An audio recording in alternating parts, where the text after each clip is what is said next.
Title: The Day That Changed My Life to Before and After. Returning home, I found my wife cheating with my best friend. I heard the moan the moment I stepped in from the garage. At first, I froze, thinking maybe it was the TV left on. But then it came again. Soft, drawn out, unmistakable. My heart stopped. Setting the toolbox down as quietly as I could, I strained to listen.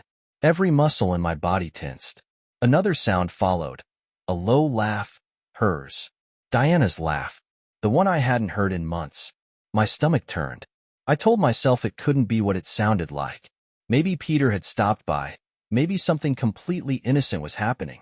But even as the thought crossed my mind, I knew better. The sunlight streaming through the windows felt wrong. Too bright, too warm for the chill spreading through my chest. My legs felt heavy as I moved toward the stairs, my boots clunking against the floor despite my best effort to step lightly. I heard her voice next, clear now. Don't stop. Those two words. The tone, the way she said them. I didn't need to hear anything else. I gripped the railing to steady myself as I climbed the stairs, each creak of the wood beneath me loud and taunting. My breath came in shallow bursts, and I wasn't sure if it was from anger or panic. The door was cracked open. A slice of sunlight cut through the gap, just wide enough for me to see. Diana was there. Her hair fanned out across the pillow, her body tangled in the sheets. Peter was leaning over her, his broad back blocking her face, his hands gripping her thighs. My heart dropped, followed immediately by a rush of heat. My fists clenched at my sides, trembling with the sheer force it took to keep from charging in right then and there. But I couldn't hold it back. I shoved the door open, the slam echoing like a gunshot. Diana screamed, scrambling to pull the sheets over herself. Peter flinched, stumbling back and grabbing at his clothes like the pathetic coward he was. "What the hell is this?" I growled. My voice was low, almost calm, but it shook with barely contained rage. Diana's wide, tear-filled eyes locked on mine. "Jake, please, it's not what you think." I laughed bitterly, a sharp, humorless sound that hurt coming out. "Not what I think. So, you're not naked in bed with him right now? This isn't my best friend in my house?" Peter started mumbling something, his hands raised as if he thought surrender would save him.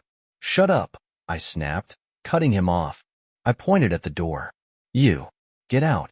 Right now." He hesitated for half a second too long. "Out," I roared. He grabbed his shoes and bolted, bumping into the wall on his way down the stairs. Diana was crying now, clutching the sheets, her shoulders shaking with sobs. I didn't care. I turned on my heel and stormed downstairs, my body moving on instinct. Near the door was the aluminum bat I kept for neighborhood games. Without thinking, I grabbed it, yanked the door open, and stepped outside into the too bright midday sun. Peter was fumbling with his keys at the car, his hands shaking so badly he could barely get the door open. "Hey!" I yelled. He froze, turning slowly to look at me. His face went pale when he saw the bat in my hands. "Wait, Jake, don't." The words barely left his mouth before I swung the bat down onto the hood of his car. The metallic crash rang out, loud enough to make him jump back, his hands raised in surrender. "You think this is over?" I said, my voice cold and steady. "It's just getting started." I swung again, this time shattering the windshield. Glass exploded in all directions, glinting in the sunlight like cruel confetti. Peter stammered something I couldn't hear. I wasn't listening. One more swing, and the driver's side mirror snapped clean off, landing on the pavement with a sharp crack. "Get in," I growled, pointing the bat at him. "Drive. Now." He didn't need telling twice.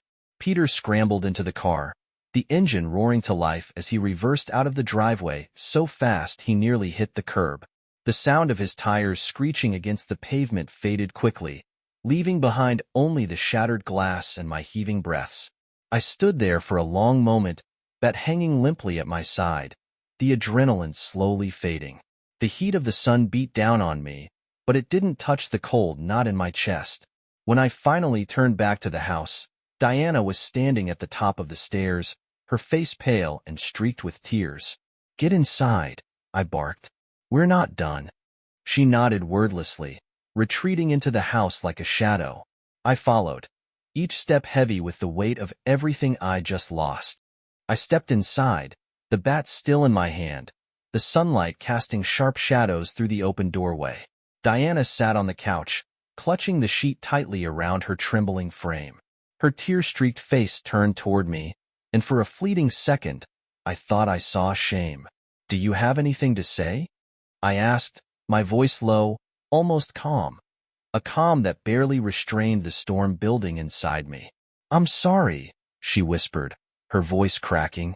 "Sorry?" I barked, the word escaping like a bitter laugh. "That's all you've got? Sorry?" Her tears fell harder, but I had no sympathy left to give. I set the bat against the wall and paced the room, trying to contain the inferno of rage and betrayal coursing through me. "You didn't think I'd find out, did you?" I said, my voice growing colder. "You didn't think I'd come home? Or maybe you didn't care. Was it just bad luck that I walked in? Or were you getting sloppy?" "It wasn't supposed to happen like this," she said softly, shaking her head. "I didn't mean." "You didn't mean for what?" I snapped, cutting her off. "To get caught? To destroy everything we built together?" Her sobs grew louder as she buried her face in her hands. I don't know why I did it," she stammered. "It wasn't planned. It just happened." I stopped pacing and turned to her, my fists clenched at my sides. "Don't give me that it just happened garbage. People don't just accidentally betray their spouses. It's a choice, Diana, a deliberate, conscious choice." She looked up at me, her eyes red and swollen. "I didn't mean to hurt you," she said weakly. I laughed again, a harsh, humorless sound. "Didn't mean to hurt me? You were in my house, with my so-called best friend, in our bed. If you didn't mean to hurt me, then what exactly were you trying to do?" She had no answer. The silence between us was deafening, broken only by her ragged breathing and muffled sobs. I could feel the heat rising in my chest, the fury clawing to break free. "I trusted you," I said finally, my voice trembling with anger. "Do you even understand what that means? I trusted you with everything. I trusted him. And you took that trust and tore it to shreds." Diana's tears spilled onto the sheet as she whispered, "I'm sorry. I was wrong. I know I was wrong." "You're damn right you were wrong," I shot back. "But sorry doesn't fix this. Sorry doesn't erase what you did." I grabbed my keys from the counter, turning toward the door. "Where are you going?" she asked, her voice frantic. "Please, don't leave. We can fix this." I paused, looking over my shoulder. "There's no fixing this, Diana. It's done. When I come back tomorrow, I want you gone. Take whatever you want, but don't be here." Her cries echoed behind me as I stepped outside, slamming the door behind me. The daylight hit me like a slap, the brightness a stark contrast to the storm raging inside. I walked to my truck, gripping the bat tightly in one hand. The shattered glass and broken mirror of Peter's Dodge gleamed in the sunlight, a reminder of what I'd already begun. "This is just the start," I muttered under my breath.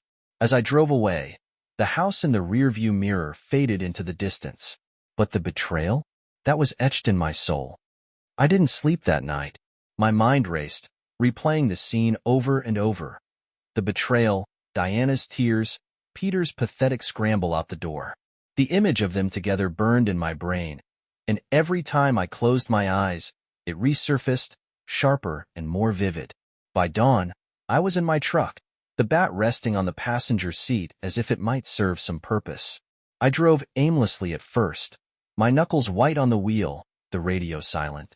The quiet only made the rage simmer harder. By mid-morning, I found myself pulling up outside Peter's house.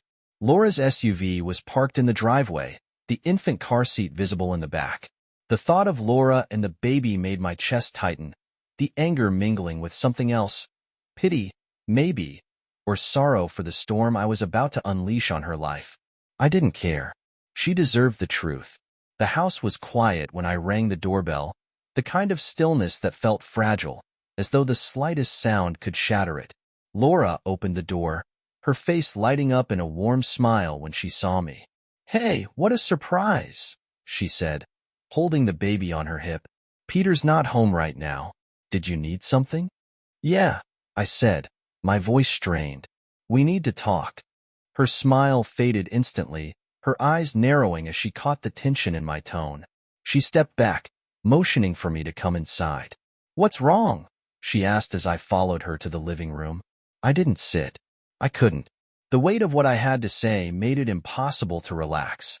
It's about Peter, I began, my voice low and steady. And Diana. Her brow furrowed, confusion flickering across her face. Diana? What about her? I took a deep breath, forcing the words out before I could second-guess myself. They've been having an affair. For a year. Laura froze, her body going rigid as the baby squirmed in her arms. Her mouth opened, but no sound came out. What? She finally whispered, her voice cracking. I caught them, I said, my voice growing colder with each word. Yesterday. In my house. In my bed. The room fell into a suffocating silence. Laura sank onto the couch, her face pale as she clutched the baby tighter. Tears welled in her eyes, but she didn't let them fall. How could he? She whispered, more to herself than to me. I didn't have an answer. I didn't think there was one. She sat there for a long moment, staring at the baby in her arms, her lips trembling. When she finally looked up at me, her expression was a mixture of devastation and fury. Thank you for telling me, she said, her voice shaking. I needed to know. I nodded, unsure of what else to say. The silence stretched again, heavy and suffocating. Then the front door opened. Peter stepped inside, his keys jangling in his hand, his head down as he kicked off his shoes. When he looked up and saw me standing there, his face drained of color. Jake, he stammered, taking a step back. What are you? Laura stood abruptly, her voice slicing through the tension like a blade. How could you? She demanded, her voice shaking with rage. How could you do this to us? To me? To our family? Peter froze, his mouth opening and closing like a fish out of water. Laura, Don't, she snapped, cutting him off. Don't you dare try to explain this away. Jake told me everything. His eyes darted to me, wide with panic. Look, man, I don't want to hear it, I said coldly, taking a step forward. Peter flinched, holding up his hands as though to shield himself. I'm sorry, okay? I messed up. Sorry? I spat, my voice rising. You're sorry? You betrayed me, you betrayed her, and all you've got is sorry? I grabbed the bat from where I'd left it by the door, its weight familiar and grounding in my hand. Peter's eyes widened in fear as I swung it, not at him, but at the wall beside him. The drywall cracked, leaving a jagged dent. This isn't over, I said, my voice low and menacing. You're going to feel every ounce of the pain you've caused. If I were you, I'd start praying that karma goes easy on you, because I sure as hell won't. Peter backed away, his hands shaking. Laura was crying now, her shoulders trembling as she held the baby close. I turned to her, my tone softening. I'm sorry, I said. I know this is tearing your life apart, but you deserve the truth. She nodded, her tears falling silently as she looked away. Without another word, I left the house, the bat still in my hand as I stepped into the glaring sunlight. My chest heaved with every breath, the weight of what had just happened pressing heavily on my shoulders. But this was far from over. The drive home felt endless. My thoughts were like a broken record, playing back everything I'd just said and done. Laura's face, pale and heartbroken, Peter stumbling over his useless words. It was all there, looping in my mind. I thought I'd feel something, closure, maybe even relief, but I didn't. I just felt hollow. When I pulled into the driveway, her car was still there. Of course it was. I gripped the steering wheel tighter, staring at it like it might vanish if I waited long enough.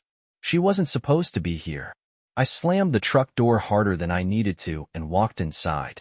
There she was, sitting on the couch. Her bags were lined up neatly by the door, but she hadn't gone anywhere. She looked up at me, her face pale and tear-streaked, her hands twisting nervously in her lap. You're still here, I said. The words came out flat, but the weight behind them was anything but. She flinched, looking down. I needed to talk to you, she said softly. Her voice shook. Please, Jake. Just one more time. I shut the door behind me and leaned against it, arms crossed. Talk? What's left to say? I know I don't deserve your forgiveness, she started, standing up. Her hands reached out slightly, as if she wanted to close the space between us, but she stopped herself. But I love you. I do. And I don't want to lose you. I stared at her for a long moment, trying to feel something, anything, other than anger and disgust. Love me? I said, shaking my head. That's what you call this? Sneaking around with my best friend? Lying to my face every single day? That's love? Tears spilled down her cheeks, but I didn't feel sorry for her. She took a shaky step forward. It was a mistake, she said, her voice breaking. A horrible mistake. I lost myself, Jake. I didn't know how to stop. You didn't want to stop, I snapped, the words coming out harder than I meant them to. This wasn't some accident. Every single time you chose him. Over me. Over us. Don't you dare stand there and pretend it just happened. Her sobs grew louder. She wrapped her arms around herself like that would somehow protect her from what I was saying.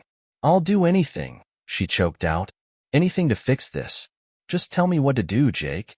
I stared at her, the woman I'd married, the woman I thought I'd spend the rest of my life with. I tried to see her the way I used to, but all I could feel was the weight of everything she'd broken. There's nothing you can do, I said finally, my voice quiet but firm. It's done. You already destroyed it. She sank back onto the couch, her head in her hands.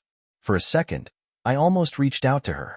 But then I thought about all the nights I stayed late at work, all the times I kissed her goodbye, all the moments I trusted her without a second thought, and I stopped. Pack your things and go, I said.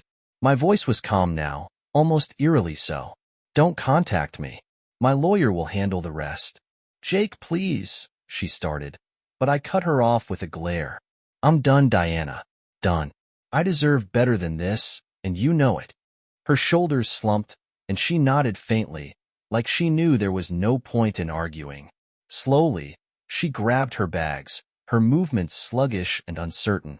At the door, she turned back, her eyes red and swollen. I really did love you, she whispered, her voice barely audible. I didn't say anything. I didn't trust myself to. The door clicked shut behind her, leaving the house eerily quiet. I stood there for a long time, staring at the space she'd left behind. Max padded over after a moment, his big brown eyes full of concern. He nudged my hand with his nose, his tail wagging tentatively like he was checking if I was okay. I knelt down, running my hand over his fur, and let out a long, shaky breath. It's just you and me now, buddy, I muttered. Max leaned against me, warm and steady, and for the first time all day, I felt like I could breathe again. Sitting there on the floor with him, it hit me. This wasn't just the end of my marriage. It was the end of the life I thought I had. But not the end of me. Not even close. The first few days after Diana left were like living in a house that wasn't mine anymore. The silence wasn't peaceful. It was heavy, like the air itself was trying to remind me of everything that had happened. Everywhere I turned, there were pieces of her. Her chair in the living room, the way it still leaned slightly from where she always sat. The faint trace of her perfume in the bedroom, no matter how many windows I opened. And then there was the photo of us with Max at the beach. That one got me. I'd catch myself staring at it, trying to figure out how the people in that picture, so happy, so certain of each other, could have ended up here. I went through every emotion in those first days. Grief, anger, confusion, and even moments where I just felt numb. But at some point, something shifted. I stopped looking at what had happened like a wound and started treating it like a wake-up call. First, I called a lawyer. The meeting was short and to the point. He didn't sugarcoat things, which I appreciated. This won't be fun, he said, but we can keep it simple. Signing the papers felt final and oddly freeing. Then came the house. I thought about selling it at first. The memories were everywhere, and it felt easier to just start over somewhere else. But then I thought about everything I'd put into it. All the hours, the work, the plans, and I got mad. This house wasn't about Diana or Peter. It was about me. So, I got to work. The bedroom was first. The bed frame went out to the curb, and so did anything that reminded me of her. I painted the walls a deep green, threw in some new furniture, and didn't stop until it looked like a place I actually wanted to be in. Max followed me around the whole time, his tail wagging every time I dropped something he could investigate. Other rooms followed, one at a time. It wasn't about making the house perfect, it was about making it mine again. Every nail I hammered in, every stroke of paint, felt like taking back a little more control. Some people reached out as the news spread. A few said things like, "I always had a feeling something was off," which just pissed me off more. If they had known, why hadn't they said anything? Others offered the usual cliches. Everything happens for a reason. Those people didn't last long in my life. Laura, though, was different. We bumped into each other at the hardware store.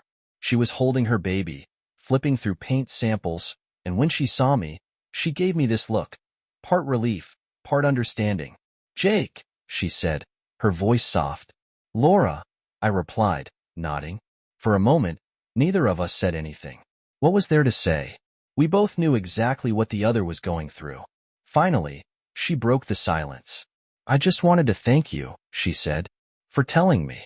I didn't want to believe it, but I needed to know. How are you doing?" I asked. She gave a small, tired smile. "Some days are better than others. I filed for divorce. Peter's staying with his parents now. Honestly, I think it's for the best." I nodded. "Yeah, same here. One day at a time." She shifted the baby in her arms and smiled again, this time with a little more warmth.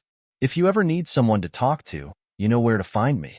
"I'll keep that in mind," I said, watching as she walked away. There wasn't anything romantic about the moment. No lingering looks or unspoken feelings. Just two people trying to piece their lives back together. The weeks turned into months. Diana took a few boxes of her things and disappeared. Peter stayed out of sight. The betrayal didn't stop hurting, but it became easier to carry as time went on. One morning, Max and I went hiking. The air was cool, and the trail wound up to a clearing that overlooked the whole town. The trees were blazing with red and gold, and for the first time in months, I felt okay. Not fixed, not fully healed, but okay. I sat there with Max beside me, looking out at everything below, and I realized something. This wasn't the end of my story. It was just a new chapter, one I hadn't asked for but was ready to write. And for the first time in a long time, I actually felt like I could.